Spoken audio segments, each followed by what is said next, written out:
En 1983, deux superpuissances se font face.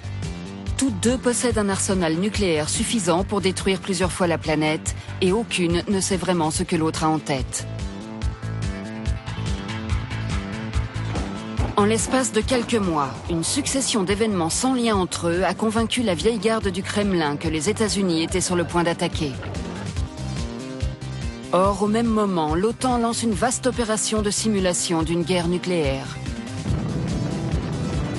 Ce banal exercice militaire a failli déclencher un conflit très réel. Nous allons aujourd'hui vous révéler les dessous de cette crise qui a manqué de déboucher sur une troisième guerre mondiale. L'histoire n'est pas encore bien connue, pas aussi bien qu'elle devrait l'être. On était prêt pour la troisième guerre mondiale, si les Américains l'avaient déclenchée. On a peut-être été à deux doigts d'une guerre nucléaire.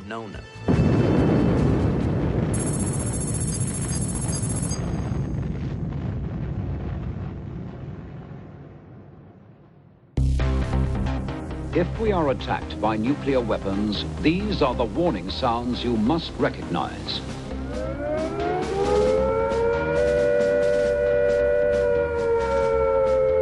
When you hear the attack warning, you and your family must take cover at once.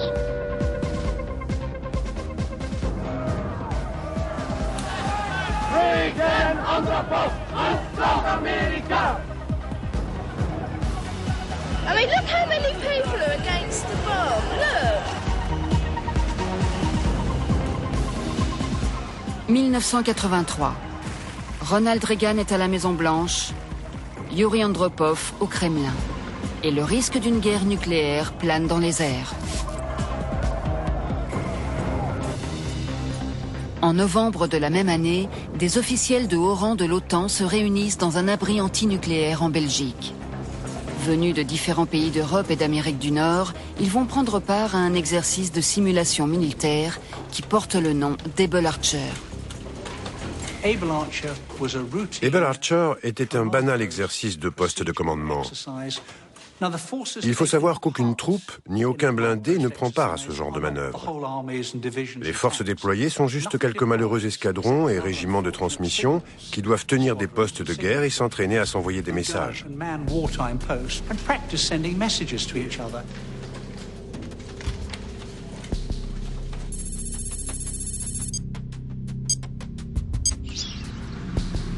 Able Archer est un exercice destiné à tester le système de communication de l'OTAN. Dans les forêts d'Allemagne de l'Ouest, des signaleurs envoient des messages selon un scénario rédigé avec soin. Ces messages arrivent dans le bunker de commandement de l'OTAN et sont transmis aux différents corps participant aux manœuvres. L'histoire est toujours la même.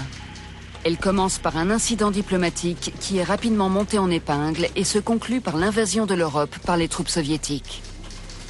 Le dernier jour des manœuvres, le bien et le mal s'affrontent dans un ultime combat nucléaire imaginaire. Cet exercice a été fait avec beaucoup de sérieux. L'atmosphère était telle que c'était soudain devenu très réaliste. La seule chose qui ne l'était pas, c'est qu'on rentrait chez soi à la fin de chaque journée. On se reposait environ 12 heures, puis on y retournait.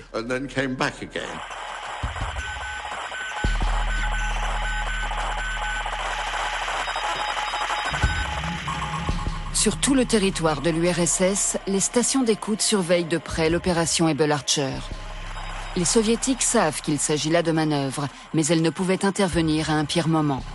En cette fin d'année 1983, les relations entre l'Est et l'Ouest sont extrêmement tendues.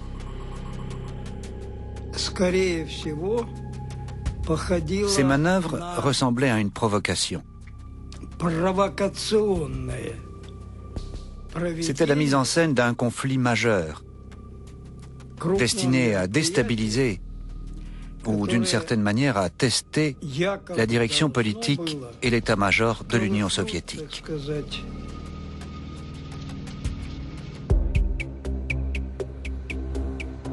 Les soviétiques ressentent vis-à-vis de l'Occident une méfiance viscérale. Depuis 40 ans, ils se préparent à se défendre contre une attaque surprise. À l'aube des années 1980, ils ont clairement l'avantage. En plus d'une importante armée active déployée en Europe de l'Est, ils possèdent 11 000 ogives nucléaires. 2000 d'entre elles sont des SS-20, des missiles balistiques mobiles qui représentent chacun une puissance égale à 45 fois la bombe d'Hiroshima. Ils ont commencé à déployer des SS-20 au rythme d'un par semaine, jusqu'à en avoir plusieurs centaines. C'était un nouveau type de missile destiné à menacer nos alliés européens. Et il n'y avait rien en Europe pour y répondre. L'équilibre stratégique nucléaire était donc de fait rompu.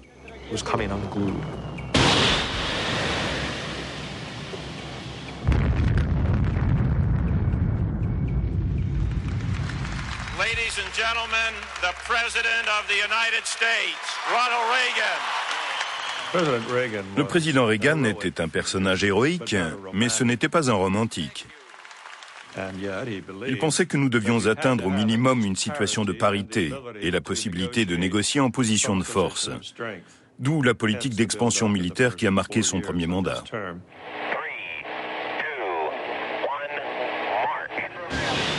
Pour contrer la supériorité militaire soviétique, Reagan porte à 3 milliards de dollars le budget annuel de la défense. En 1983, 10 000 ogives nucléaires américaines sont pointées vers l'Union soviétique. Deterrence. Carrying the biggest stick, knowing how to use it, and hoping you won't have to.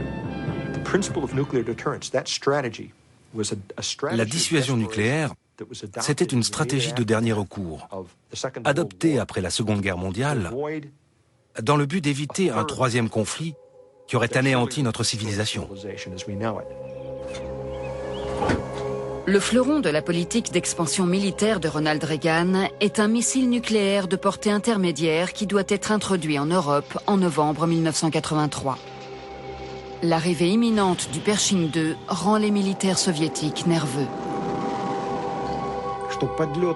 Le temps de vol de ces missiles n'était que de 6 à 8 minutes, ce qui permettait aux Américains d'infliger une frappe nucléaire soudaine et de décapiter l'Union soviétique, c'est-à-dire de faire disparaître la direction au Kremlin même. Lancer une contre-attaque aurait été quasiment impossible.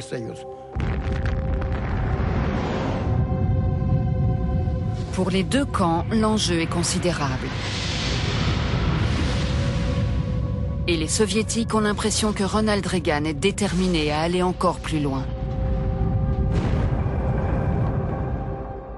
Le 8 mars 1983, le président américain prononce le discours le plus provocateur de la guerre froide.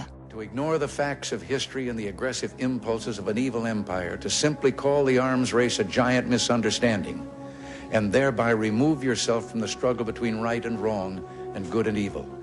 Ce discours, destiné à offenser le Kremlin, atteint pleinement son but. Quand il a appelé l'Union soviétique l'Empire du mal, nos dirigeants ont été choqués. Et ils ont déclaré qu'il fallait s'attendre à quelque chose de terrible de la part de ce président irresponsable. Ça a fait penser aux soviétiques que quelque chose se préparait vraiment et qu'il fallait s'attendre à une éventuelle attaque nucléaire.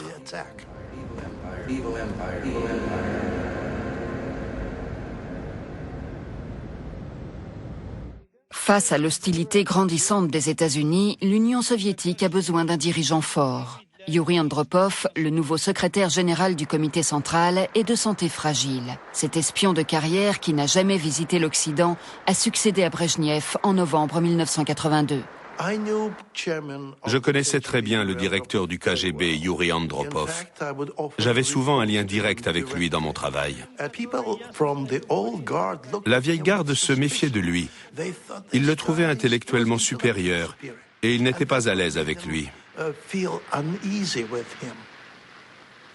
Andropov se donnait l'image d'un tenant de la ligne dure. Ce n'était pas un homme d'ouverture. Quelques mois seulement après sa prise de pouvoir, Andropov souffre de problèmes rénaux. Il passe le plus clair de son temps à l'hôpital du Kremlin, au sud de Moscou. C'est là que se réunissent chaque semaine les membres du Politburo pour gouverner le pays. Le Politburo ressemblait à une maison de retraite à cette époque. La moyenne d'âge devait être de 74 ou 75 ans. C'étaient tous des hommes qui s'accrochaient au pouvoir depuis longtemps.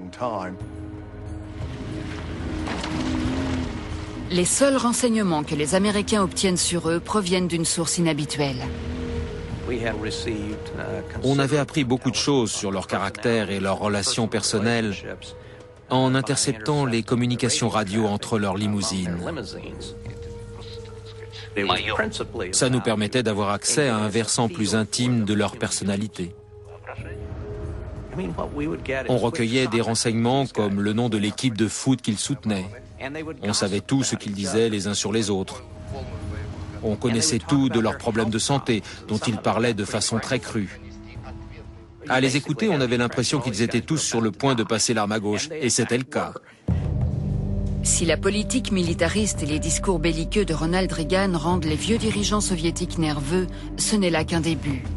2 semaines seulement après son discours sur l'Empire du Mal, Reagan expose son projet le plus coûteux et le plus ambitieux techniquement.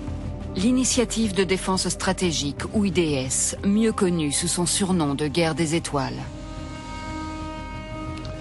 My fellow Americans, thank you for sharing your time with me tonight.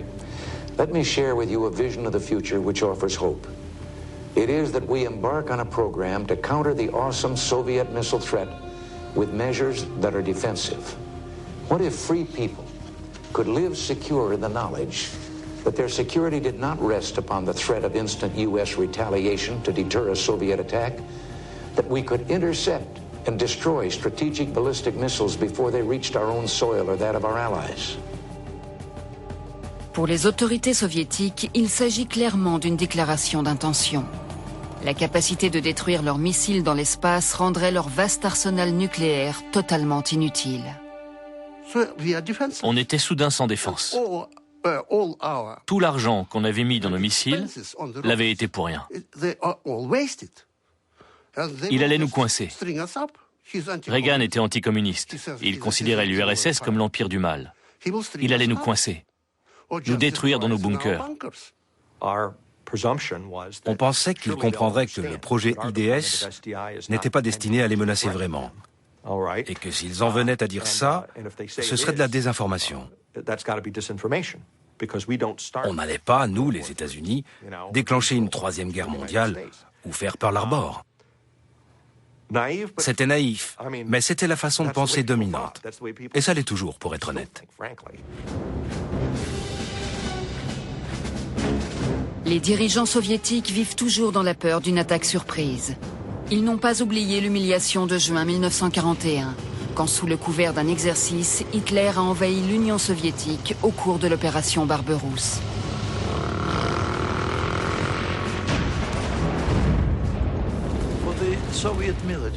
Pour les militaires soviétiques et pour des millions de Russes, la tragédie de la Seconde Guerre mondiale et sa soi-disant attaque surprise était une chose qu'ils ne pourraient jamais oublier. C'était une expérience douloureuse, tragique. C'était une honte nationale pour les forces armées, qui ne voulaient pas voir se reproduire une telle chose.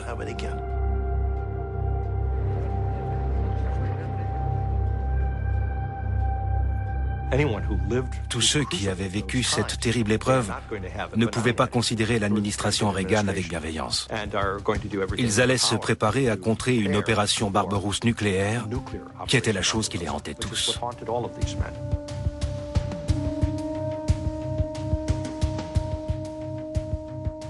Dans le contexte des discours agressifs de Reagan, de la politique d'expansion militaire des États-Unis et de la crise des euromissiles, les Soviétiques ne pouvaient qu'envisager avec méfiance l'exercice militaire de l'OTAN, Able Archer. Yuri Andropov est déterminé à ne pas se laisser surprendre une seconde fois. Pour ne rien laisser au hasard, il décide d'engager les puissantes ressources du KGB. En 1981, alors qu'il était encore à la tête du KGB, Andropov avait lancé l'opération Ryan, dont le but était de recueillir tous les signes d'une attaque imminente de l'Occident. Andropov m'a dit que jamais depuis la Seconde Guerre mondiale, nous n'avions connu une situation aussi dangereuse, aussi proche du déclenchement d'une guerre. J'étais sidéré. Le mot d'ordre de l'opération était « Nie prasmatri ». Ne le perds pas de l'œil. Ne rate pas le moment où l'Occident va déclencher la guerre. Partout dans le monde, les agents du KGB reçoivent l'ordre de trouver des preuves de cette attaque imminente. L'un d'eux est Oleg Gordievsky, un colonel du KGB en poste à Londres. Les ordres étaient de faire un rapport tous les 15 jours sur les signes de la préparation d'une attaque nucléaire surprise. Que pouvait-on faire? Si on avait écrit qu'il n'y avait aucun signe d'une telle attaque, on se serait fait taper sur les doigts.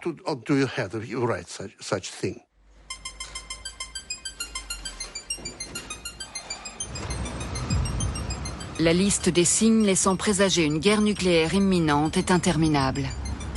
Partout dans le monde, on demande aux agents du KGB de surveiller le prix du sang, les réserves de pétrole et de viande, le balai des voitures diplomatiques. Les espions soviétiques se voyaient confier des missions étranges, comme compter le nombre de lumières allumées au ministère de la Défense après 21 heures. Ceux qui connaissent les lieux savent que s'il y avait de la lumière, c'était pour les femmes de ménage. Mais aux yeux des espions, ça pouvait être le signe d'une guerre nucléaire imminente. Ça illustre à la fois l'absurdité de ce régime, mais aussi le danger de ce genre d'interprétation erronée. Tous ces renseignements sont transmis à Moscou. Le futur patron du KGB, Vladimir Kryuchkov, reprend la direction de l'opération Ryan.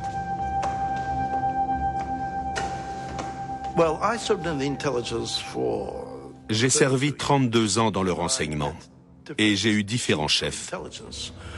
Le plus paranoïaque, le plus anti-occidental, le plus inflexible aussi, a certainement été Vladimir Kryuchkov, le dernier président du KGB. Il refusait tous les renseignements qui lui apprenaient quelque chose de positif ou tout simplement d'objectif sur l'Ouest. Il disait que c'était de la désinformation. Aujourd'hui encore, à 83 ans, Vladimir Kryuchkov reste convaincu des mauvaises intentions des Américains. Le but de l'opération Ryan était qu'on soit prévenu longtemps à l'avance. Si ce n'était pas le cas, et que les missiles étaient déjà lancés, il serait trop tard. Les Américains avaient déclaré qu'ils avaient le droit d'utiliser les armes nucléaires les premiers. Et ils ont tout fait pour s'assurer qu'ils auraient cette possibilité.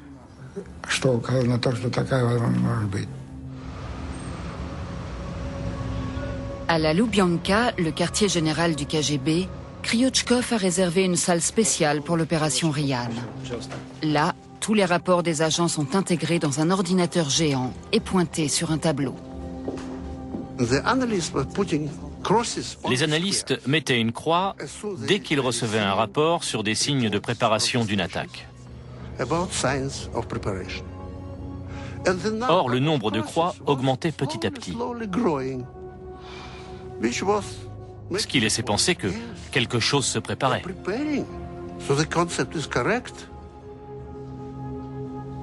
Une fois toutes les cases du tableau remplies, tous les signes d'une attaque nucléaire imminente seront là. Il sera alors temps d'appuyer sur le bouton.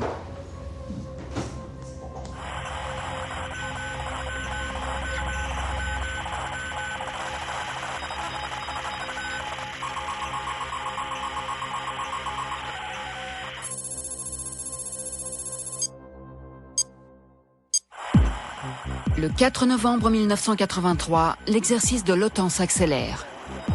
D'après le scénario établi, les forces soviétiques viennent d'envahir l'Allemagne de l'Ouest, la Norvège et la Grèce. On sait aujourd'hui qu'à cette date, Vladimir Kryuchkov avait déjà envoyé une directive urgente à tous les agents du KGB en poste à l'étranger. La menace d'une guerre nucléaire atteint un degré très élevé. Une attaque surprise contre l'URSS est maintenant envisagée comme très proche.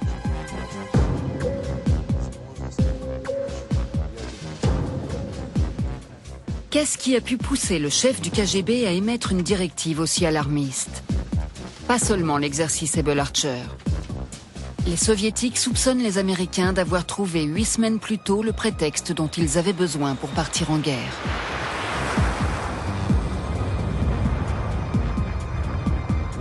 Le 1er septembre 1983, la défense anti-aérienne soviétique en Extrême-Orient repère un avion inconnu qui se dirige vers une base navale sensible.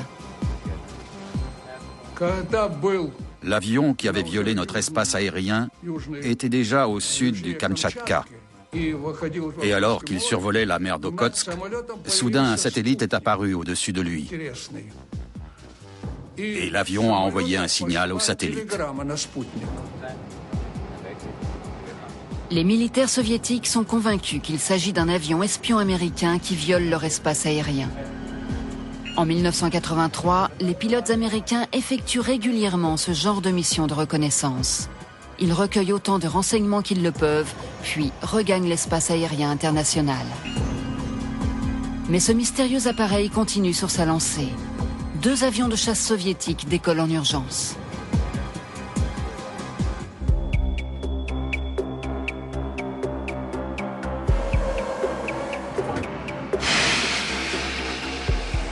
Gennady Osipovitch était l'un des 2 pilotes. On m'a dit de tester mon armement. Ce genre d'ordre est rarement donné. J'étais donc sur mes gardes. J'ai effectué les tests, tout fonctionnait normalement. J'ai alors demandé « Qu'est-ce qui se passe ?» On m'a répondu qu'un avion avait violé notre espace aérien et qu'il se dirigeait dans ma direction. Il faut moins d'1 minute à Osipovitch pour rattraper l'avion. J'étais dans cette position. Là, c'est lui, et moi, je suis là. Je lui ai envoyé des signaux lumineux. Il y avait une très bonne visibilité. Je voyais même les hublots illuminés, 2 rangées de hublots.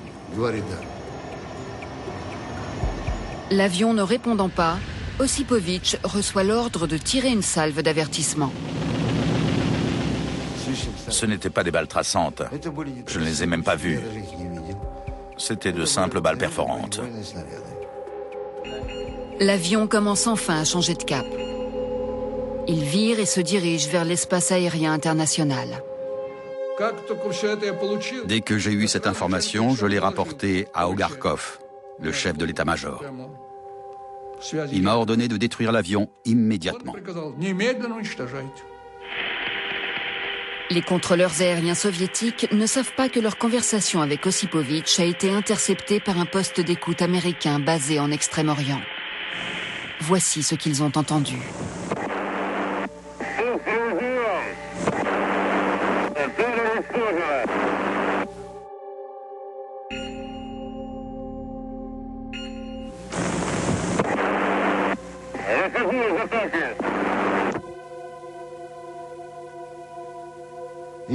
Je n'ai rien ressenti de spécial. Même sur le moment, je n'ai rien ressenti, si ce n'est le sentiment du devoir accompli. Mais Osipovitch n'a pas abattu un avion espion. Le mystérieux appareil était un avion de ligne, le vol 007 de la Korean Airlines, qui reliait Anchorage à Séoul, avec à son bord 269 passagers et membres d'équipage.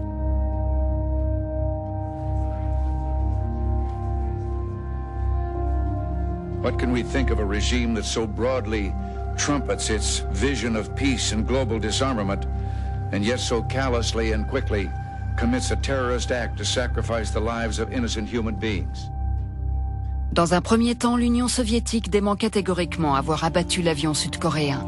Puis elle reconnaît l'avoir abattu, mais affirme que l'appareil était en mission d'espionnage, n'hésitant pas à falsifier certaines preuves pour étayer ses dires.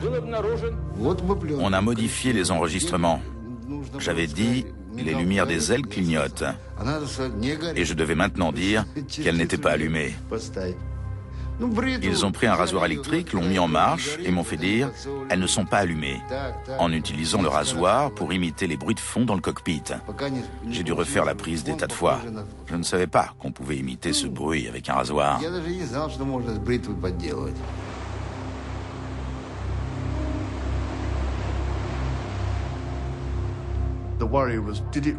On s'est demandé si cet accident ne trahissait pas un manque de contrôle des militaires.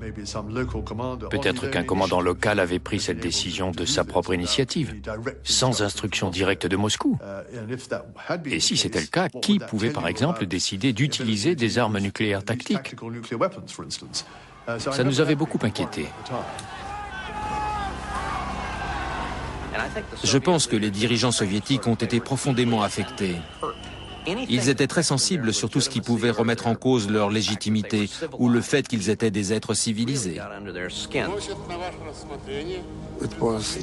C'était un régime totalitaire. Mais ils se sentaient coupables. Ils ont été choqués qu'une telle chose ait pu se produire. Ce qui était arrivé était horrible. Et j'étais très déprimé.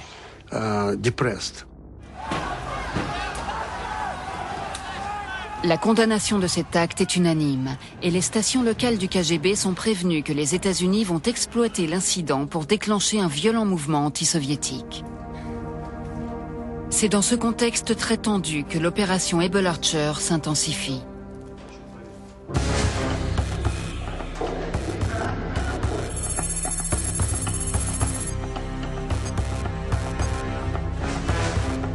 Dans l'abri antinucléaire de l'OTAN en Belgique, le jeu de guerre se poursuit selon le scénario préétabli. Même si l'unique but d'Able Archer est de tester les moyens de communication, les soviétiques surveillent l'opération avec une inquiétude croissante. Ils sont en effet convaincus que le jour où l'Occident attaquera, il le fera sous couvert d'un exercice militaire. Les soviétiques avaient des voitures remplies d'engins d'écoute qui sillonnaient la Belgique et tout le reste de l'Europe pendant la durée de l'opération. C'est pourquoi il était si important de ne jamais utiliser une ligne téléphonique classique ou de ne pas laisser filtrer des informations. Les signaux en provenance d'un front imaginaire arrivent maintenant de la Méditerranée jusqu'à la Baltique. Parfois, les communications sont interrompues pendant 1 heure, puis reprennent brusquement.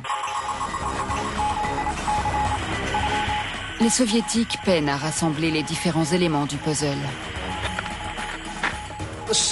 Comme tous les services de renseignement, les services soviétiques étaient capables de capter la plupart des signaux que nous émettions. Imaginons qu'il y ait un QG divisionnaire qui envoie des messages. N'oubliez pas, quand vous émettez, tout le monde vous entend. Les soviétiques interceptent ces messages du QG divisionnaire qui transmet à un autre QG qui va transmettre lui aussi à 1 ou 2 autres QG. Ceci doit être le QG divisionnaire et ça, le QG central. Ainsi, on peut dessiner une chaîne, une toile d'araignée. On reconstitue les réseaux et on n'a pas besoin de décrypter le signal pour comprendre l'ordre de bataille. Pour ne pas risquer d'affoler les soviétiques, l'OTAN précise dans tous ses messages qu'il s'agit d'un exercice.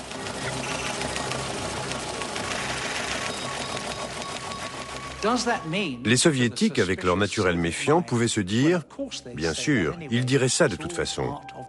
Ça fait partie d'une vaste supercherie, d'une mascarade de l'OTAN. » Quoi qu'on fasse, les soviétiques pensaient que ça cachait autre chose.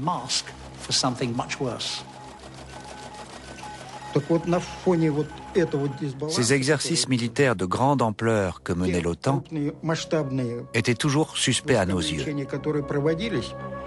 Car sous couvert d'exercice, une attaque nucléaire surprise pouvait être lancée. Redoutant une attaque surprise, les soviétiques ont investi massivement dans la technologie satellite. Leurs satellites surveillent l'activité de toutes les bases nucléaires occidentales et relaient directement les informations aux services de renseignement militaire, au KGB et à Andropov lui-même. Mais ce système n'est pas infaillible.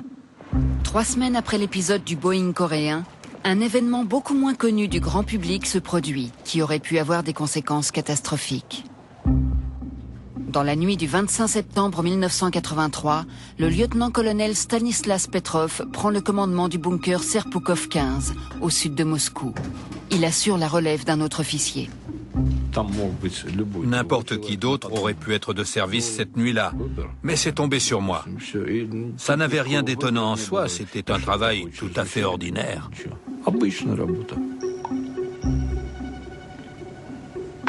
Le travail ordinaire de Petrov consiste à surveiller un satellite qui prend des photos du continent américain. Son ordinateur peut détecter le lancement de missiles nucléaires américains à partir de leurs silos souterrains dans le Middle West.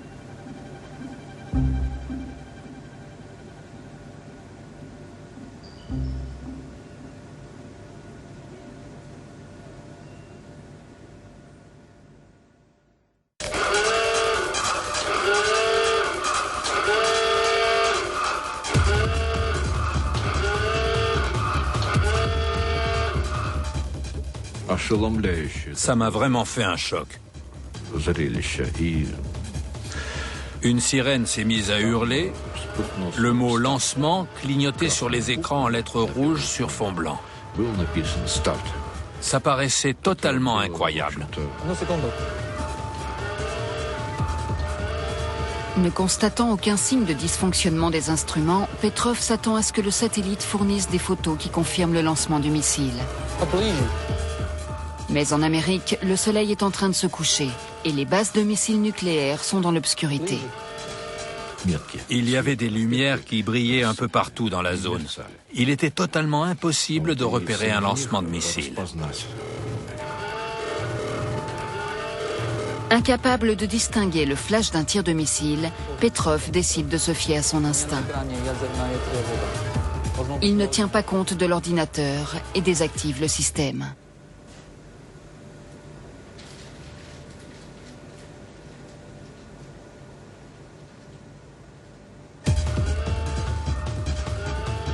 L'ordinateur signale alors un second lancement. Petrov se voit obligé d'informer son supérieur qu'il neutralise le satellite une seconde fois. Alors que j'allais raccrocher, mon chef n'avait pas encore reposé le combiné lui non plus, je me suis écrié « Il y en a un troisième ». Après la troisième alerte lancement, l'ordinateur affiche cette fois « Attaque de missile ». Andropov est prévenu. Le Kremlin veut avoir confirmation que le satellite ne se trompe pas. L'éventualité d'une réponse nucléaire massive repose désormais sur les seules épaules de Petrov.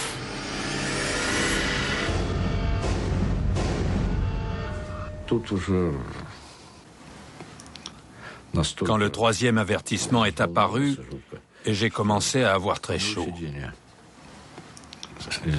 J'étais en sueur. Je ne sentais plus mes jambes. Petrov sait que les missiles américains mettront 12 minutes pour pénétrer dans l'espace aérien soviétique. Peu après, l'ordinateur signale encore 2 lancements. Ce sont donc en tout 5 missiles qui voleraient en direction de l'URSS. Une fois que j'ai pris une décision, je n'en démords pas. Je suis comme ça. Lors de notre formation militaire, on nous avait appris que si une guerre nucléaire s'engageait avec les États-Unis, elle ne commencerait pas avec juste quelques missiles. Ce serait une attaque massive. Petrov a eu raison de se fier à son instinct. Les 5 missiles nucléaires n'étaient en fait que des nuages d'altitude qui renvoyaient la lumière du soleil directement sur les détecteurs infrarouges du satellite. 20 minutes plus tard, ils avaient disparu. Mais le lieutenant-colonel n'a pas été félicité par ses supérieurs. Après avoir été longuement questionné sur sa décision de passer outre les avertissements de l'ordinateur, il sera finalement muté. L'oiseau qui se trouve sur une branche plus élevée fait sur la tête de celui qui est en dessous. C'est comme ça que mon supérieur s'est comporté avec moi. J'étais vraiment furieux. L'incroyable aventure qu'a vécue Petrov cette nuit-là restera un secret d'État jusqu'à la chute de l'Union soviétique. En 1983, les Occidentaux n'ont pas conscience de la faillibilité du système d'alerte des Soviétiques. Les dirigeants du Kremlin, eux, se sentent désormais vulnérables. Dans ce contexte, on comprend mieux que l'opération Able Archer, qui simulait toutes les étapes d'un conflit nucléaire généralisé, ait eu un tel impact. L'une des choses qui rendait la guerre froide si terrifiante était que de chaque côté, il y avait un manque total de compréhension de la mentalité de l'autre bloc. À l'automne 1983, un seul homme est en mesure de dire à l'Occident ce que les Soviétiques pensent vraiment. Il s'agit d'un agent double recruté par les services britanniques. Il constitue la seule source fiable sur la paranoïa qui semble frapper le sommet de la hiérarchie soviétique. Son nom, Oleg Gordievsky. Nous avions des renseignements confidentiels de très grande qualité sur l'état d'esprit des dirigeants soviétiques. Ils nous étaient fournis par notre source du KGB, M. Gordievsky.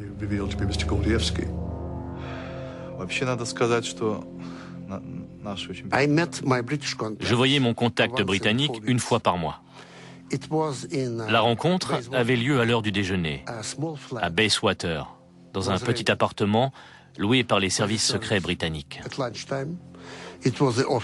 Il y avait là l'officier John Scarlett, accompagné d'une secrétaire, au cas où il y aurait des documents à photographier, ce qui était parfois le cas.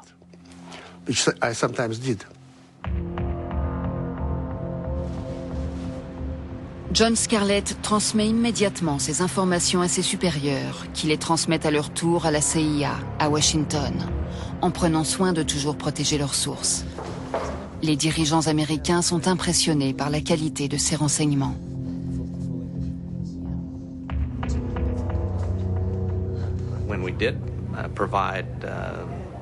Quand nous avons remis au président les informations fournies par Gordievsky, il nous a naturellement demandé si nous disposions d'une source du même type. Nous avons été forcés de reconnaître que non. Nous avions de très bonnes sources en Union soviétique, mais elles nous renseignaient sur tout ce qui était militaire. Gordievsky, lui, fournissait des informations sur l'état d'esprit des dirigeants soviétiques. On le croyait et on pensait qu'il décrivait les choses telles qu'il les percevait. Mais il faut toujours avoir un tableau général de la situation. Si on ne s'appuie que sur le renseignement, on est fichu.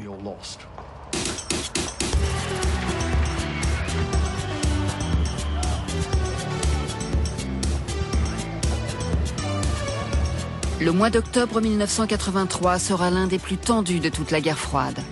Face à l'arrivée imminente des missiles de croisière et des Pershing II en Europe, l'ONG Campagne pour le désarmement nucléaire voit grossir les rangs de ses sympathisants. 200 000 personnes manifestent à Londres, 600 000 en Allemagne de l'Ouest. They poured into Bonn this morning in their tens of thousands. 4,000 coaches alone had been laid on to bring them in. Nearly 500,000 people gathered to form a human chain across the Rhine.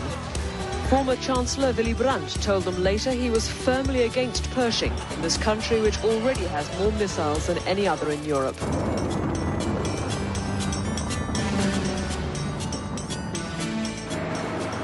Les Pershing II peuvent atteindre Moscou en seulement 8 minutes.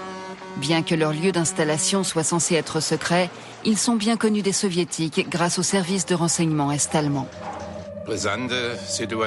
En 1983, la situation entre l'Est et l'Ouest était explosive. Il y avait un risque réel que la guerre froide se transforme en vraie guerre.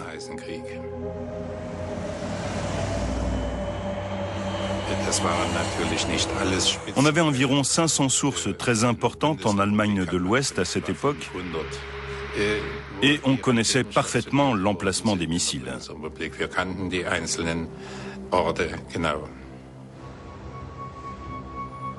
Ces informations sont d'une importance capitale pour Moscou. Mais le Kremlin aimerait surtout percer à jour les intentions de l'OTAN.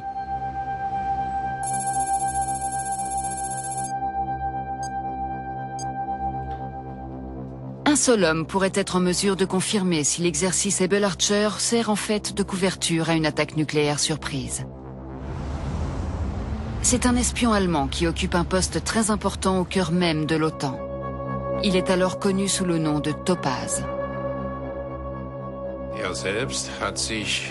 Il s'était choisi lui-même ce nom de code, Topaz. La topaze est une pierre précieuse, et c'est ainsi que l'on pouvait décrire son activité.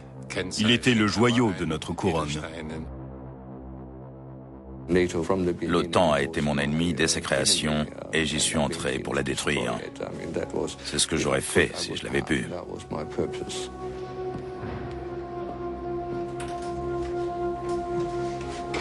Pendant 5 ans, Rainer Rupp a patiemment gravi les échelons dans la hiérarchie de l'OTAN, ce qui lui permet d'avoir accès à toujours plus d'informations secrètes. Je faisais ça la porte entrouverte. Je prenais des photos et quand j'entendais le bruit...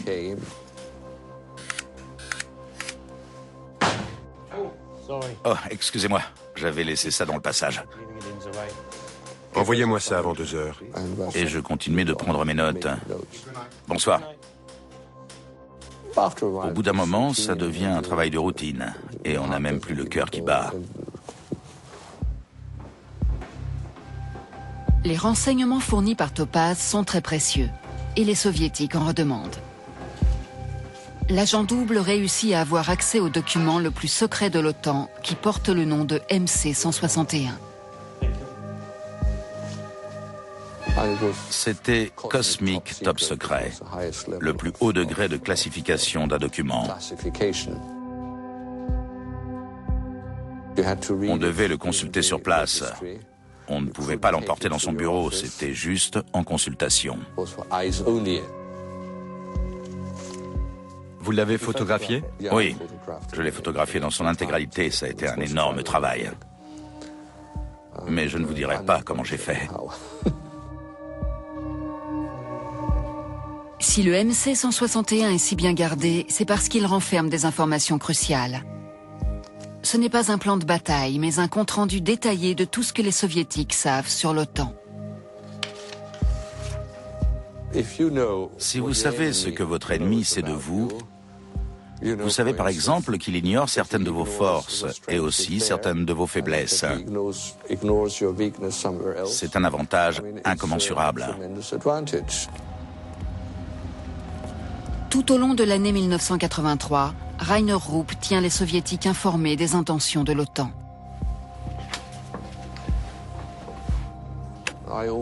J'ai toujours dit qu'il n'avait pas un grand plan, qu'il ne prévoyait pas d'attaquer l'URSS tel jour à telle heure.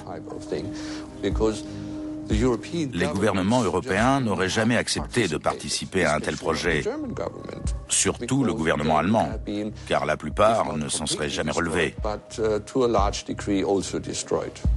Mais tous les discours du temps de l'administration Reagan auraient vraiment pu mener à une guerre nucléaire. À Moscou, c'est le KGB qui reçoit ces rapports. Or, contrairement à ce que pense Topaz, le KGB croit que l'OTAN est bien en train de préparer une attaque. En juin 1982, je me suis entretenu en privé avec le général Kryuchkov à Moscou. Kryuchkov s'inquiétait beaucoup d'une éventuelle frappe nucléaire surprise de l'OTAN contre l'Union soviétique. Il parlait même de l'éventualité d'une troisième guerre mondiale. Je lui ai demandé d'où il tirait ces informations. Il est resté très vague. Dans le renseignement, on ne révèle jamais ses vraies sources.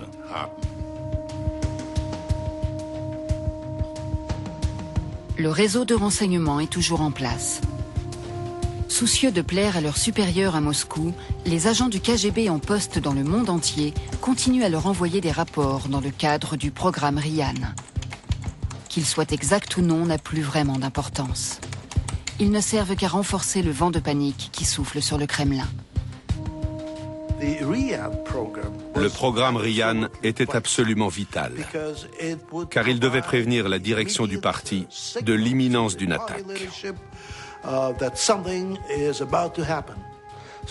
Le gouvernement, le Politburo et tous les chefs du KGB descendaient en ascenseur au plus profond des bâtiments du KGB. Là, ils montaient dans un train spécial et parcouraient 30 à 40 kilomètres jusqu'à une ville secrète souterraine, où ils discutaient entre eux des conséquences qu'aurait une attaque nucléaire sur Moscou. Le président Reagan ne peut lui non plus s'empêcher de penser à l'éventualité d'un conflit nucléaire généralisé. On vient de lui exposer le nouveau SIOP, un plan opérationnel unique intégré qui détaille ce qui arriverait en cas de guerre nucléaire. C'était la première fois que le président était confronté à ce genre de scénario. Ça l'a marqué. Reagan note dans son journal. L'un des premiers chiffres qu'on m'a soumis m'a fait froid dans le dos. Je ne l'oublierai jamais.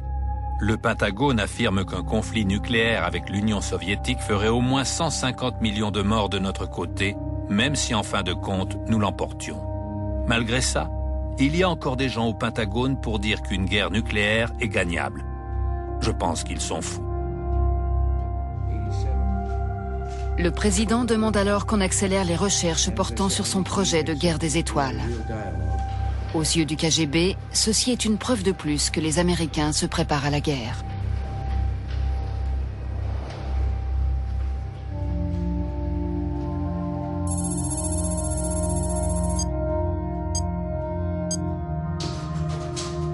À la fin de la journée du samedi 5 novembre 1983, le scénario d'Able Archer prévoit l'usage imminent d'armes chimiques par l'Union soviétique.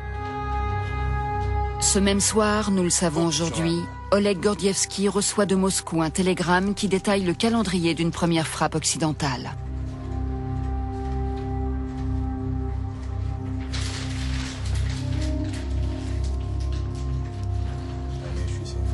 Nous pouvons supposer qu'une fois que la décision préliminaire aura été prise, la première frappe suivra rapidement dans un délai de 7 à 10 jours. Le télégramme ajoute que le compte à rebours a déjà commencé.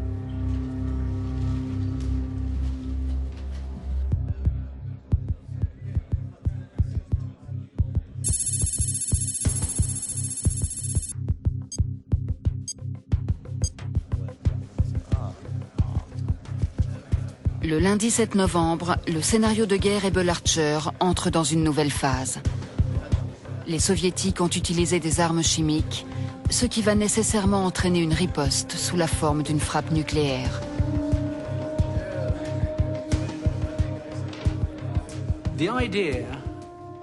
L'idée qu'on aurait pu dévier du scénario n'a aucun sens. Car l'un des problèmes avec ce genre d'exercice, c'est que si un participant commence à faire cavalier seul, et qu'il s'en tire bien, voire qu'il arrive à gagner la guerre, ça gâche l'exercice pour tous les autres. Voilà pourquoi tout le monde s'en tient au scénario.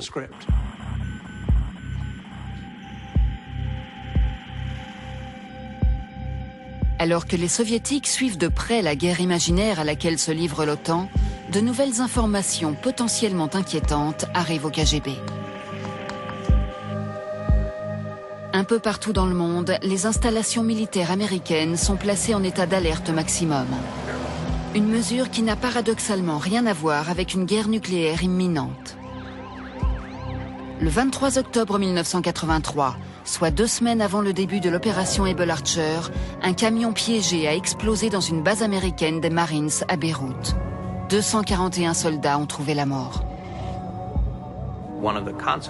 L'une des conséquences de l'attentat contre les Marines à Beyrouth a été le renforcement de la sécurité dans toutes les représentations américaines.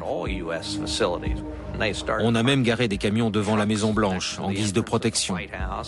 On n'avait jamais été attaqué par un camion piégé.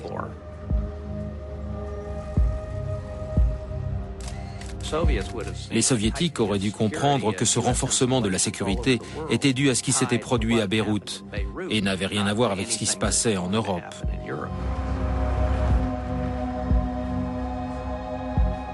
Comme si tout cela n'était pas suffisant, un autre indicateur Ryan s'allume, 48 heures après l'attentat de Beyrouth.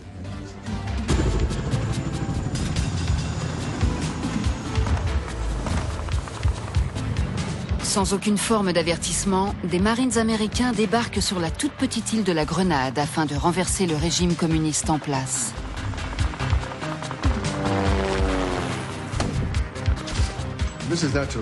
Madame Thatcher a été profondément indignée par l'invasion américaine de la Grenade.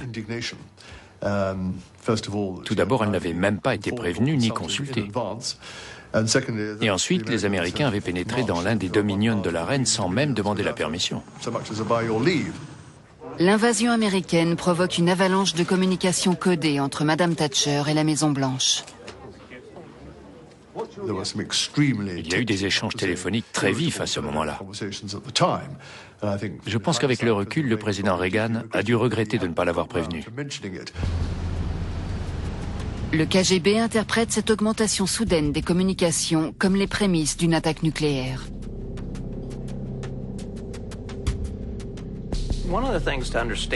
L'une des choses qui différenciait le KGB des services de renseignement américains et britanniques, c'est qu'il n'avait aucune capacité d'analyse. Il avait une foule d'espions qui lui rapportaient des tonnes d'informations, mais il n'y avait personne pour vérifier si elles étaient vraies ou non.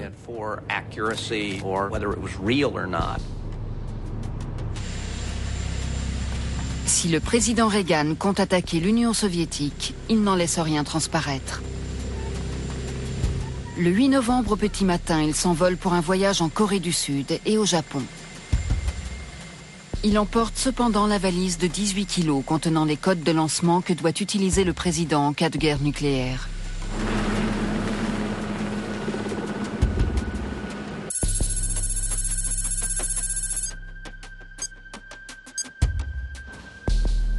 Ce même matin, l'opération Able Archer entre dans sa phase finale. L'attaque chimique des soviétiques n'ayant pu être contenue, le scénario exige l'utilisation d'armes nucléaires. Des cibles commencent à être identifiées. On entraînait des gens comme moi pour qu'ils réagissent de la bonne façon. Et bien sûr, nous avons suivi les plans. Dans l'après-midi, le commandant suprême de l'Alliance approuve 25 cibles situées en Allemagne de l'Est, en Pologne et en Tchécoslovaquie. L'autorisation d'utiliser des armes nucléaires est immédiatement transmise à Londres et à Washington. Bien que top secret, la fréquence utilisée est captée par les stations d'écoute soviétiques.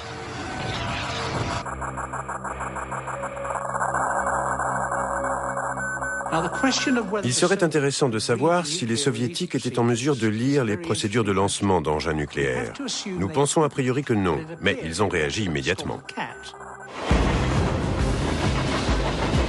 Déterminés à ne pas se laisser surprendre, les militaires soviétiques prennent des mesures défensives contre Able Archer. En Europe de l'Est, les tanks et les troupes se mettent en position de combat. Des bombardiers nucléaires sont prêts à intervenir.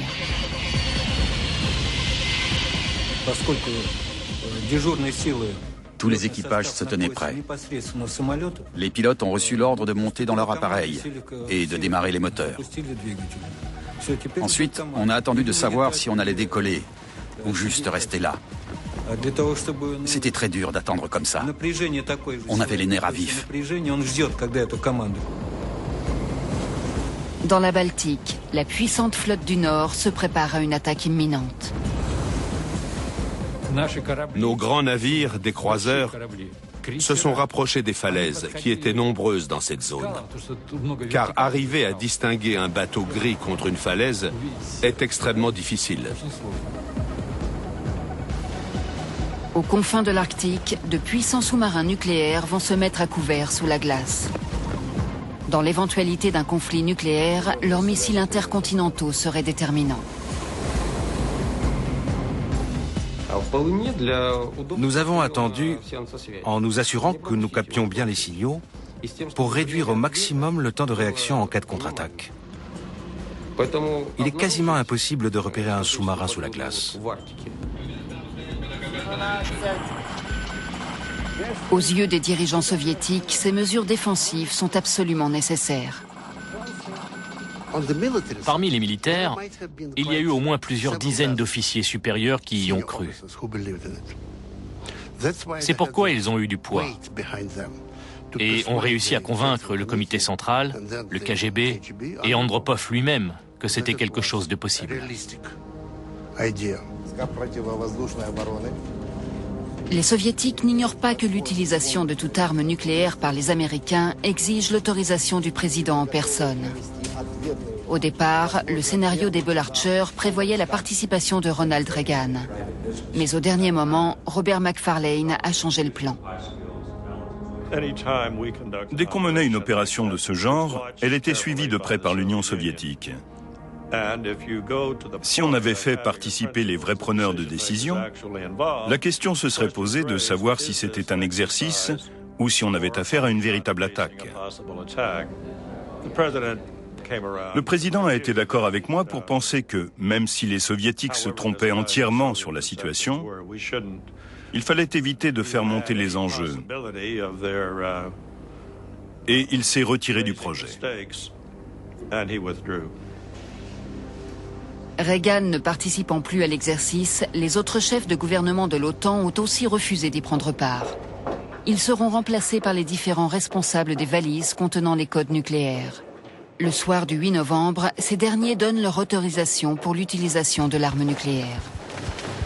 Pour les soviétiques qui surveillent le déroulement des manœuvres, il semble que la pièce finale du puzzle vient de se mettre en place. On avait un sérieux problème. Soudain, il semblait que les Américains étaient sur le point de lancer une attaque nucléaire surprise. Vladimir Kryuchkov avait prévenu les autorités qu'une attaque nucléaire pourrait être déclenchée en 7 à 10 jours. Il semble que sa prévision se confirme. Le monde est au bord du cataclysme. Ce même soir, Oleg Gordievsky reçoit un télégramme en provenance de Moscou. C'était un télégramme super urgent. Il disait que la situation était critique, que l'exercice américain était peut-être la préparation d'une attaque nucléaire. On me demandait d'être à l'affût et de rapporter tout ce qui me semblerait inhabituel. Comment avait-il pu prendre ça au sérieux ? Le KGB envoie des télégrammes de ce type à toutes ses stations locales à travers le monde. Il prévient aussi Topaz, son agent au sein de l'OTAN. Un coursier m'a apporté le message. Alerte rouge, les Russes ont peur, ils veulent tout savoir.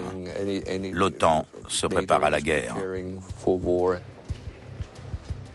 J'étais très inquiet, je me demandais où tout ça allait mener.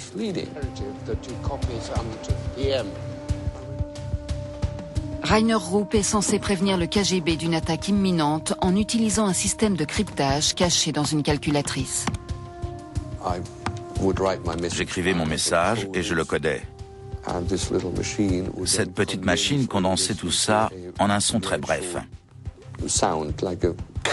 Une fois que j'avais ça, je pouvais utiliser un téléphone normal.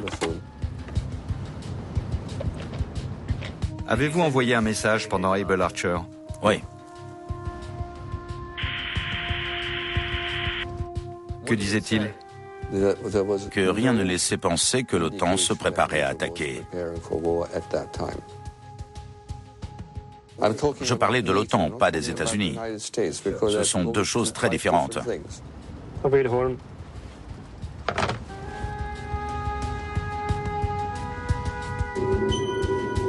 Les satellites espions de la CIA enregistrent tous ces préparatifs militaires. Ils photographient des bombardiers nucléaires sur des pistes d'envol en RDA, des troupes et des tanks en position de bataille en Europe de l'Est, des sous-marins soviétiques cachés sous la calotte glaciaire. Mais les autorités américaines ignorent tout de la paranoïa qui s'est emparée des dirigeants soviétiques. Elles ne semblent pas voir non plus que les armes les plus puissantes de la Terre sont prêtes à déclencher la bataille finale.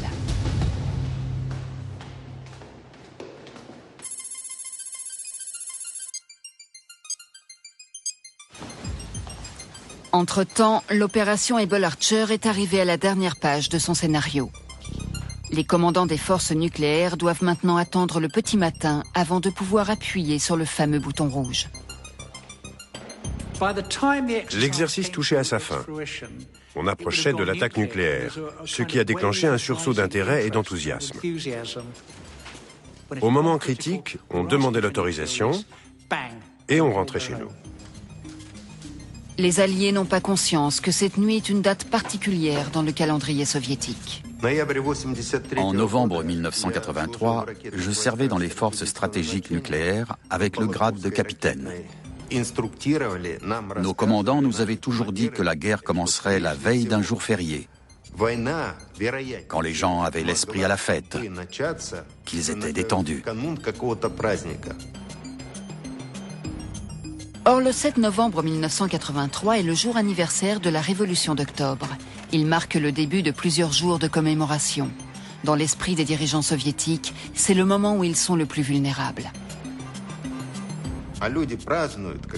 On s'attendait à ce que les Américains choisissent un moment où les gens fêtaient un événement pour déclencher la Troisième Guerre mondiale.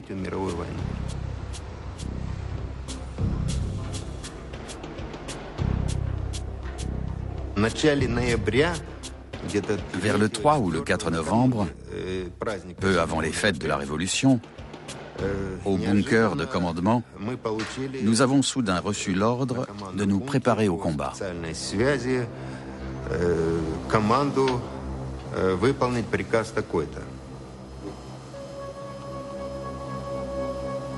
À l'insu des satellites espions américains, plus de 300 missiles intercontinentaux se préparent à une frappe de représailles.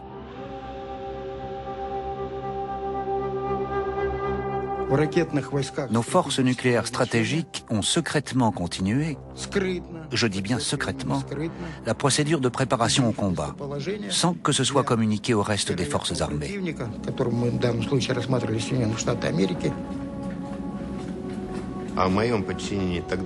J'avais 10 missiles balistiques intercontinentaux sous mon commandement. Chacun d'eux contenait 10 têtes nucléaires. Ils étaient tous dirigés vers une ville précise, Washington, New York, Philadelphie. Le ciblage était excessivement précis, je ne vous dirai pas de combien de mètres.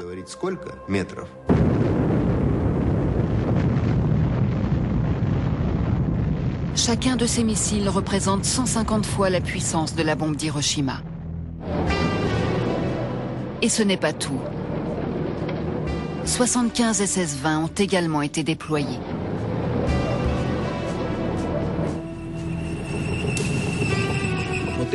À l'époque, les satellites espions n'étaient pas assez puissants pour repérer des missiles une fois qu'ils étaient en position. Les SS-20 disposaient de toutes sortes de dispositifs de camouflage qui les rendaient indétectables, que ce soit par reconnaissance visuelle ou radio.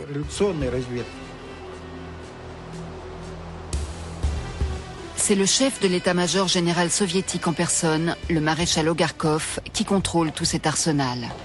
Cette nuit-là, il descend dans le bunker central de commandement. Dans l'abri antinucléaire d'Able Archer, l'ambiance est bien plus détendue. Je ne vois pas en quoi cet exercice pouvait inquiéter les soviétiques. Ils menaient le même type d'exercice. Ils utilisaient les mêmes procédures. De plus, Able Archer était juste un exercice sur papier, un exercice de poste de commandement. Les soviétiques, eux, voient les choses autrement. Dans sa chambre d'hôpital, Yuri Andropov sait qu'en cas d'attaque, il sera parmi les premières cibles de l'OTAN. Ce que nous redoutions le plus, c'était qu'on perde trop de temps dans le processus de prise de décision. Si le temps de vol du Pershing était de 8 minutes, la fenêtre durant laquelle ils devaient prendre leur décision était très réduite.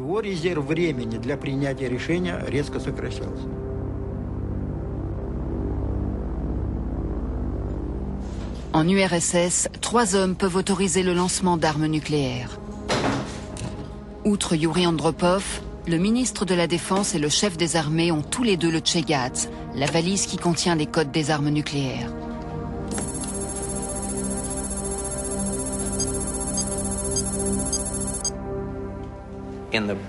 Dans le contexte très tendu de 1983, les Soviétiques pensaient vraiment que les Américains s'apprêtaient à frapper. Il y a une chose importante qu'on oublie souvent.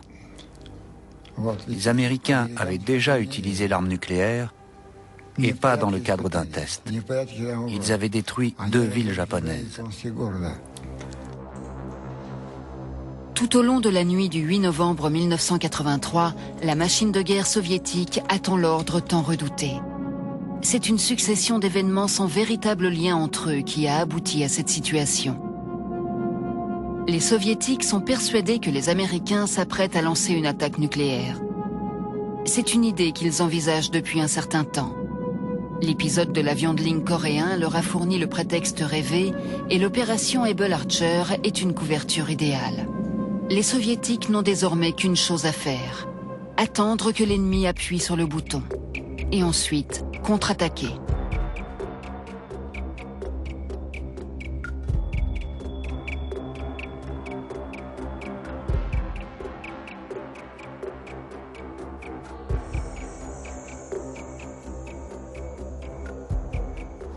Tout aurait pu arriver. On était prêt pour la Troisième Guerre mondiale si les Américains l'avaient déclenchée.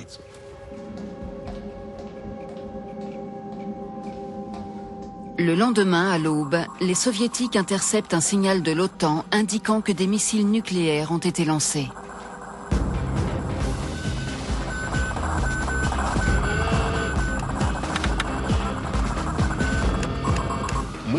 On attendait tous l'ordre le plus important, celui d'ouvrir le coffre qui contenait les codes de lancement.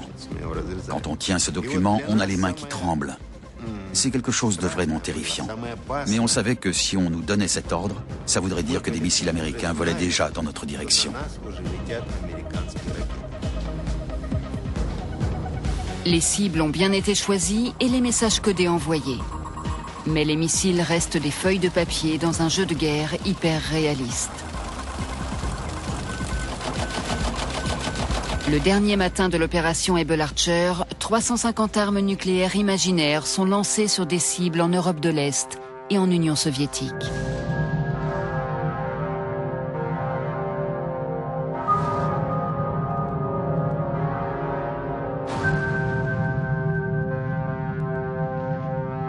Puis, de façon soudaine, l'exercice prend fin.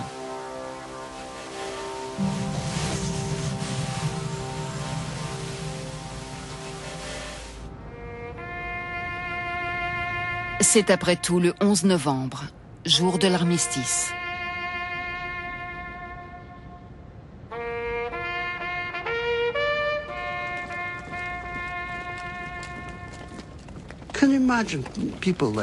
Pouvez-vous imaginer quelqu'un comme Andropov déclencher une guerre? Il aurait passé les derniers mois de sa vie dans un contexte de guerre nucléaire. Qui rêve d'un tel désastre à la fin de sa vie? C'est un sentiment très humain.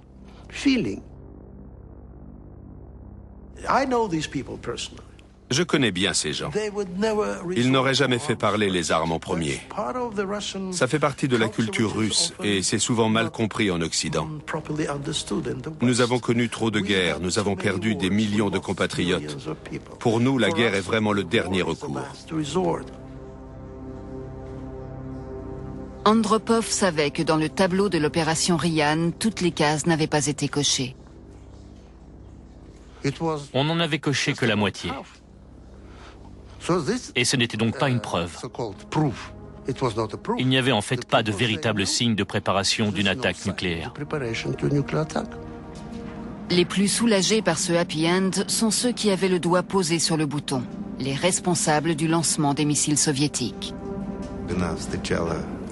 Quand je suis rentré chez moi, ma femme a été très contente de me voir.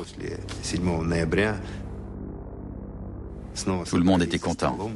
Le lendemain, on a fêté l'anniversaire de la Révolution. Et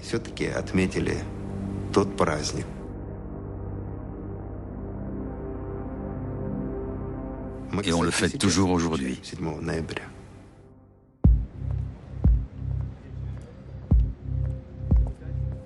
Ce n'est qu'après la fin de l'opération Able Archer que les Occidentaux découvrent avec stupeur la réaction des Soviétiques. J'ai expliqué à John Scarlett tout ce que j'avais traversé. Je savais que c'était un moment grave, que tout le monde était vraiment nerveux à Moscou. Le fait que l'antenne du KGB à Londres n'y ait pas cru un instant lui importait peu. Tout ce qui comptait pour lui, c'était ce qui se passait à Moscou. Côté américain, ces informations sont également prises très au sérieux. Reagan et son entourage sont médusés. Le président n'a pas lu tous les documents, mais la CIA lui a envoyé les éléments les plus importants exposés dans les rapports de Gordievsky. Et il a été très choqué.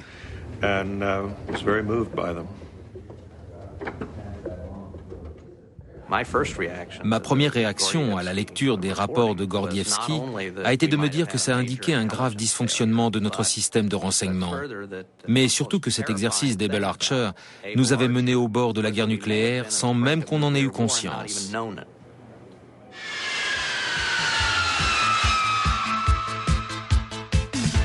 3 jours après la fin de l'opération Able Archer, des manifestants protestent contre l'arrivée des premiers missiles de croisière à la base aérienne de Greenham Common, en Angleterre. Le même accueil attend les centaines de Pershing 2 qui sont acheminés en Allemagne de l'Ouest, en Italie et en Grèce. Ces manifestants qui craignent l'éventualité d'un conflit nucléaire sont loin de se douter que le monde est passé tout près de la catastrophe. La paranoïa déclenchée par l'opération Able Archer sera la dernière crise que Yuri Andropov aura eu à affronter. Le secrétaire général du comité central meurt 2 mois après. Un an plus tard, Oleg Gordievsky est rappelé à Moscou. Comprenant qu'il est sous surveillance, il contacte le MI6, les services secrets britanniques. Durant la guerre froide, tous ceux qui étaient en contact avec un service de renseignement étranger finissaient par se faire prendre et étaient fusillés. Tous. Conscients du danger que court l'agent double, en juillet 1985, les Britanniques le font passer clandestinement en Finlande. Je suis le seul sur 10 officiers à avoir réussi à passer à l'ouest. Vous avez eu de la chance. J'ai eu une chance incroyable. C'est comme une seconde vie. Rainer Rupp n'a pas eu la même chance. En 1993, la CIA a fini par rattraper Topaz. J'ai fait beaucoup de tort à l'OTAN, et plus particulièrement aux États-Unis. Et je me réjouis encore de l'avoir fait. L'espion allemand a été condamné à la peine maximum de 12 ans d'emprisonnement. Il en a effectué 7. Vous pensez que les Américains aimeraient vous savoir encore en prison? C'est certain. Ils aimeraient pouvoir me remettre en prison et jeter la clé. En 1983, une guerre nucléaire accidentelle entre l'Est et l'Ouest a été évitée de justesse. Les 2 forces en présence ne la souhaitaient pas, mais elles ne communiquaient pas. Ce sont des espions qui, de chaque côté, ont réussi à maintenir la paix. Paradoxalement, cette crise de panique des Soviétiques en novembre 1983 a amené Ronald Reagan à changer de stratégie. Il a compris l'importance d'ouvrir le dialogue avec le Kremlin. Dans la dernière année de sa présidence, il s'est rendu à Moscou. You still think you're in an evil empire, Mr. President? No. Et ce voyage a marqué le commencement de la fin de la guerre froide.